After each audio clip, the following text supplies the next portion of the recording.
Hello, vinyl community, and everybody else on YouTube who just happens to be stopping by. First off, I want to introduce you to our newest member of the family.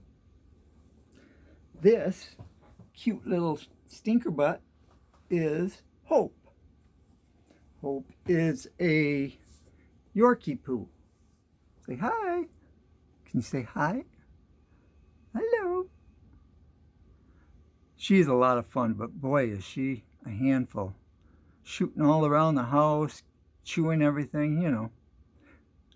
Puppy's life. But she's so full of love. Lots of kisses. All right, starting out, Pink Floyd. One of the biggest bands to ever tour the world. And they were loved by everyone. Starting out, we have Pipers at the Gates of Dawn. The Piper at the Gates of Dawn. This gem happens to be an American, and it comes from Tower Records. And this Tower record is the first series, which was all burnt orange, or I don't know exactly what color. But followed up, that was in 67, and followed up in 68 was Saucer, or a Saucer Full of Secrets. Now this too is an American version, and it too is on the first Tower record label. The second Tower record label, that it was a colorful one with multicolored stripes. But for people that like the first presses, it doesn't matter a lot to me. They're both very early. They were both, I believe, in 67 and 68. So, all right, and then keeping on going, we have Umagumba. Now down here, you can see it has the record. I know, glare again, but it doesn't have anything on it. No Gigi. Umagumba was live on the one side, and then had some, I think, on the second side, and then it had a couple songs on the first side from the studio. But it's a 2-record set, so I think, yeah, I think the second album was live. Anyhow, part of it's live, part of it was studio. And that was in 69, and so was, oh, I got 2 copies. They were both early copies. This one up here had this special buy, contains 2 complete albums. And that was the only variation, but the first one I showed you was on Capitol, and this one is on the Harvest label. EMI, Harvest. And then moving right along, because of so many albums in so little time, we have More. And More was also released in the year 1969. And more was actually supposed to be, anyhow, a soundtrack for a movie. So, and this happens to be an early DJ pressing. And it was the last record, I believe, to be released on Tower Records. Now this is the one with all the stripes that I was telling you about. Tower had the two different labels, and this one came out a little bit later than the first one. Moving right along,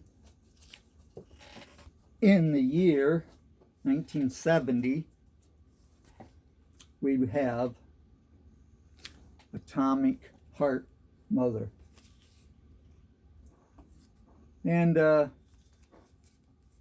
this one is actually where, to me, where they kind of turned to the corners and became, you know, a little less psych, a little more space psych, a little more I don't know, fusion or for progressive, if you would. But yeah, I always loved the cover on this one with the cows.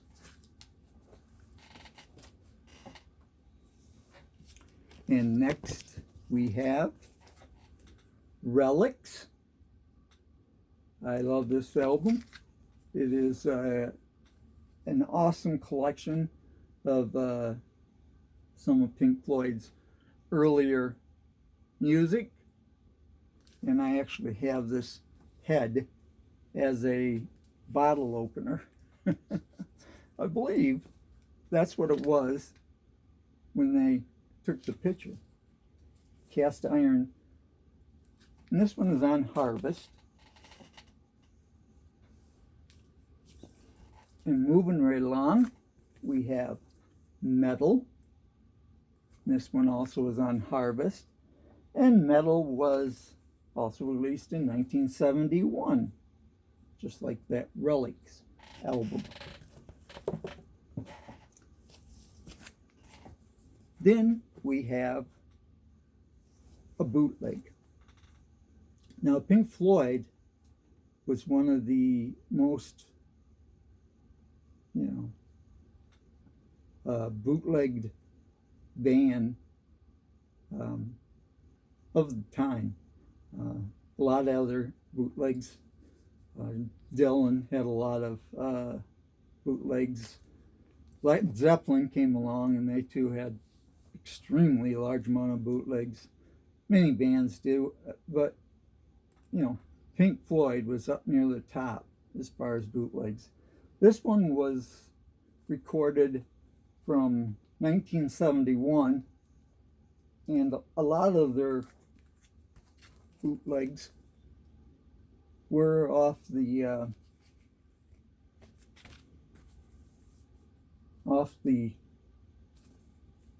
music of the board, and the quality is very, very good, excellent. So that was in the year 1971. Along with this, and this too is on Harvest. Obscured by Clouds.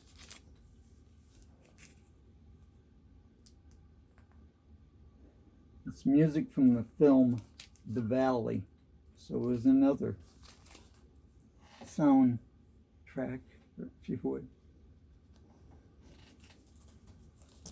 And then, coming up next was perhaps one of the greatest albums, in my opinion, to ever been made. This one, if you notice, is on an original master recording. Sounds extremely good. I don't know of any other pressings that sound any better. But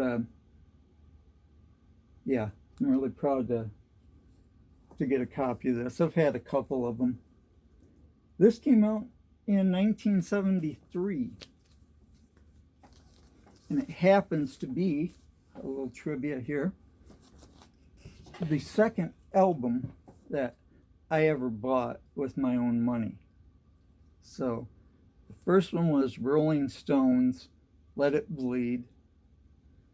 Then my buddy had gotten that particular record, and we listened to it the whole day, and I fell in love with it, and I knew I needed to have a copy of it for myself. So it was the second vinyl record that I ever purchased.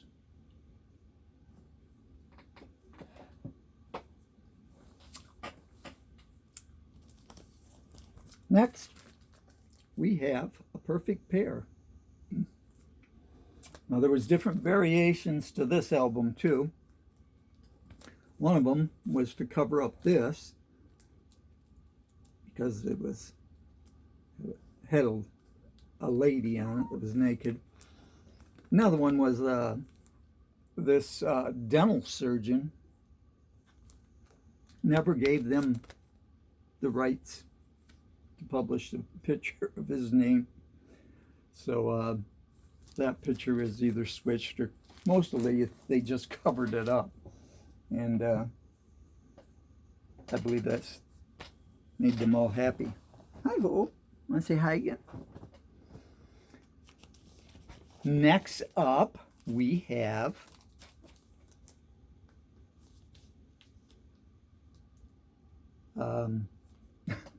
Wish You Were Here, mental block there. This one happens to be in the original stretch wrap, if you would, and a couple of price stickers. Actually, it cost $5.69. I don't believe I paid that. I think I picked this one up. So, and that Dark Side of the Moon, I didn't pick up either. that was a later pickup of mine. So yeah, Wish You Were Here. Another one of my favorites. Moving right along, just in time for my dog, was Animals. And Animals was released in 1977. I got a couple more bootlegs here that were released about that same time. This one is Pink Floyd, and it's called The Whole Hog. I had probably, I don't know, 2 or 3 times as many of these bootlegs, but I got rid of many of them, especially the ones that I didn't either particularly like, but I kept a good. This was at a concert in 1977, Fort Worth.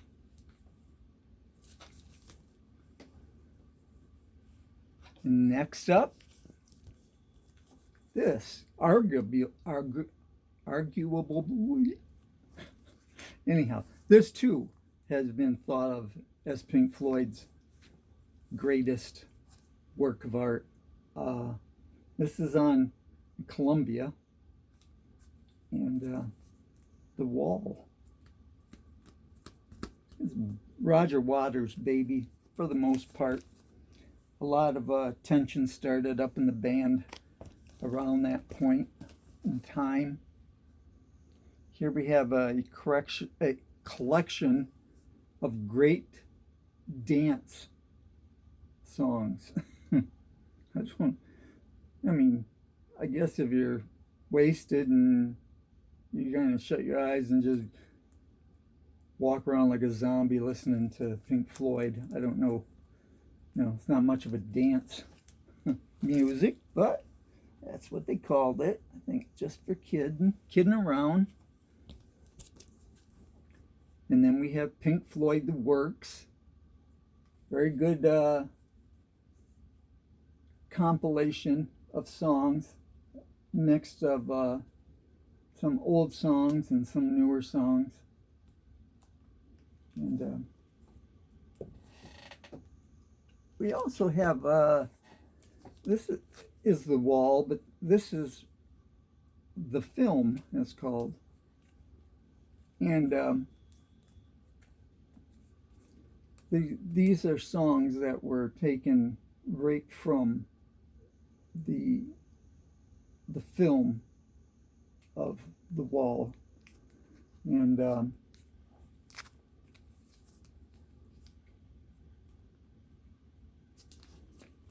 it's a little redundant having that album, but I always thought it was kind of cool. So followed up by the final cut, and the final cut was released in 1983. The Wall was 79.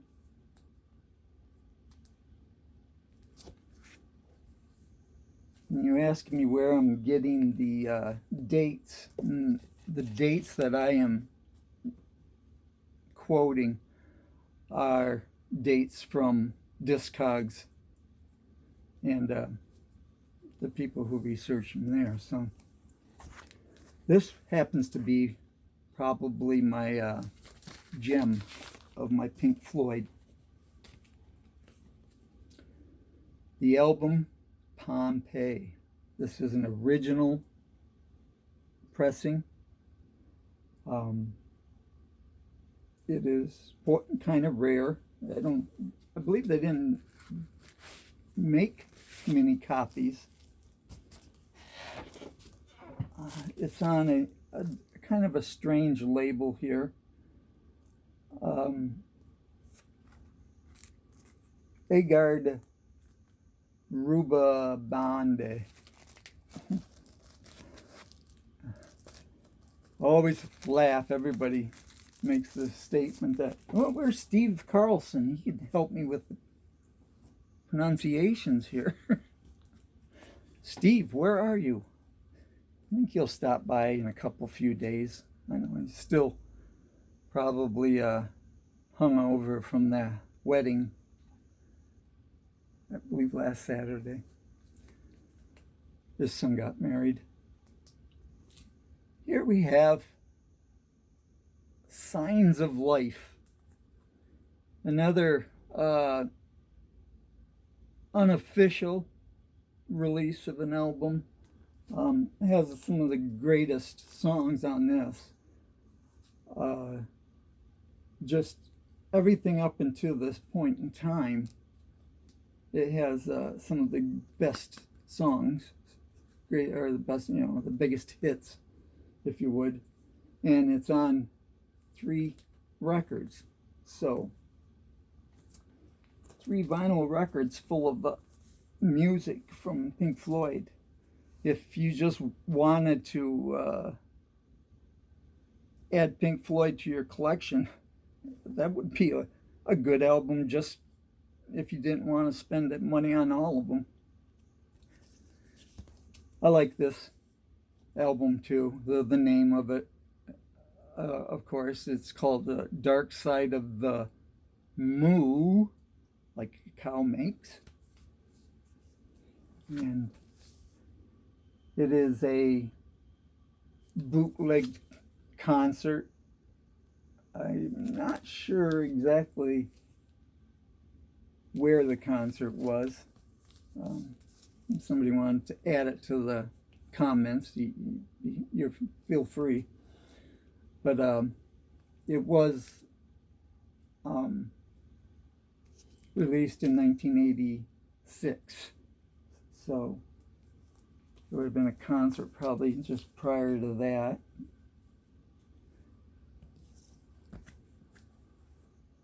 next a similar looking cover to that other album, but this is actually one of their albums that is official, and this is A Momentary Lapse of Reason.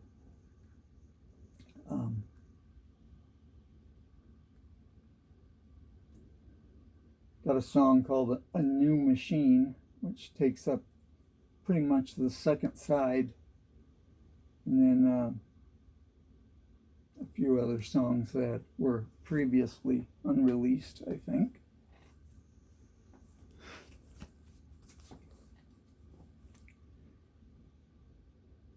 Delicate Sounds of Thunder. A guy covered in light bulbs. On the backside, those are some real trees, I believe. They sure are strange. But and this is a live album, I think, for the most part. Again, I'm not real sure where it was filmed at, but Sounds of Thunder was released in '88. Here we have Division Bell. Division Bell was released in '94. I did have the first issue, the blue vinyl, but this happens to be a reissue, if you would, that to me sounds a lot better than the original on the blue vinyl. The blue vinyl back in '94, I think the colored vinyl was still not the kind that really sounds really good, but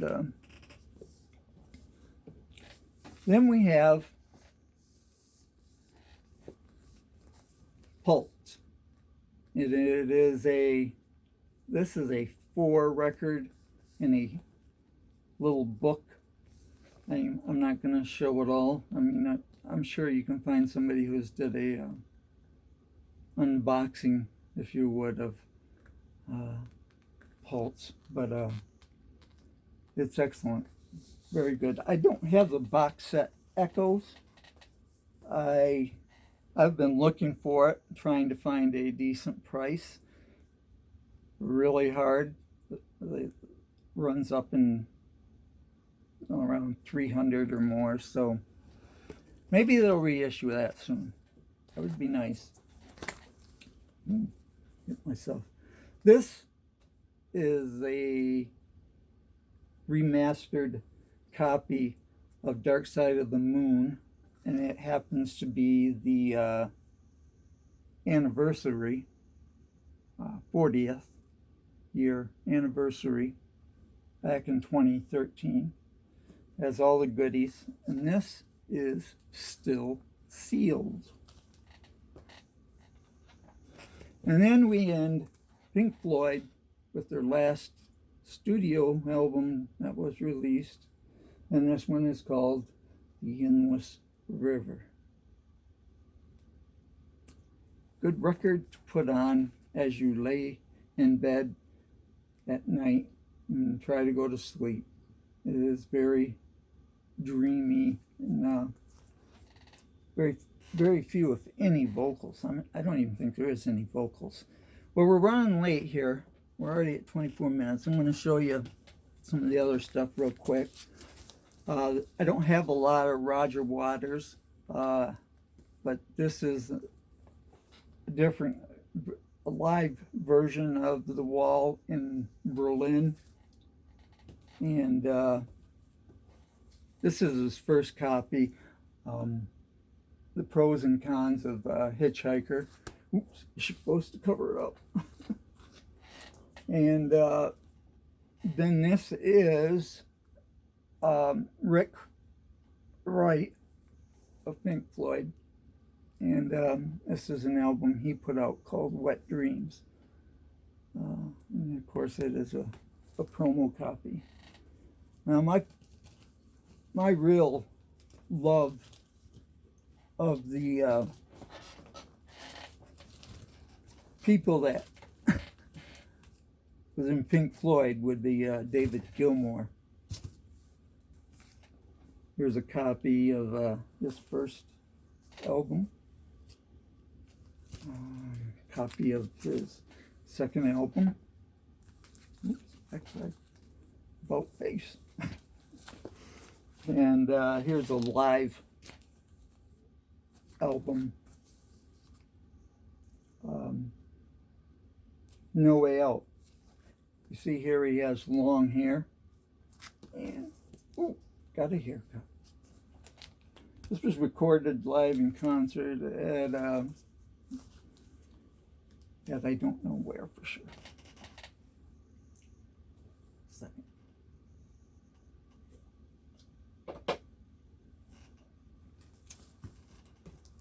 Then we have some of his better work here. This is excellent. It's called On an Island. Hope almost fell off my lap. And then I have Rattled the Lock.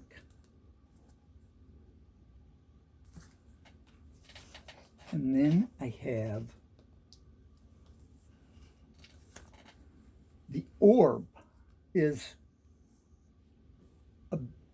a band that plays a lot of ambient type music.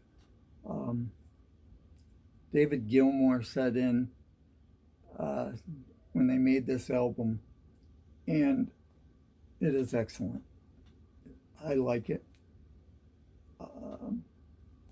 I mean, you have to be a lover of David Gilmour, I would say, before any of those albums really resonate to you. But if you like Pink Floyd and you like David Gilmour returned to Pompeii. The first time that they went there, on that album I showed earlier, they made a record. It was just a matter of recording out there in the ruins at Pompeii. Here, they spent a lot of money to create an excellent live album. And it is just, it's kind of like David Gilmour, saying goodbye to, his past. It has a lot of music off Pink Floyd. Has a few of it has Rattle the Lock, and a few of his songs that he did solo. But there is 4 records in this set. There's 2 records with 2 records in each one, and this is great. If you like Pink Floyd, this is great. It cost about $90, maybe as much as $100. Well, folks, I know I went long. I don't ever do 30-minute ones, but we covered all of Pink Floyd's studio records and all of my collection of Pink Floyd and Roger Waters and David Gilmour and Richard Wright. So thank you again, and stay safe, everybody.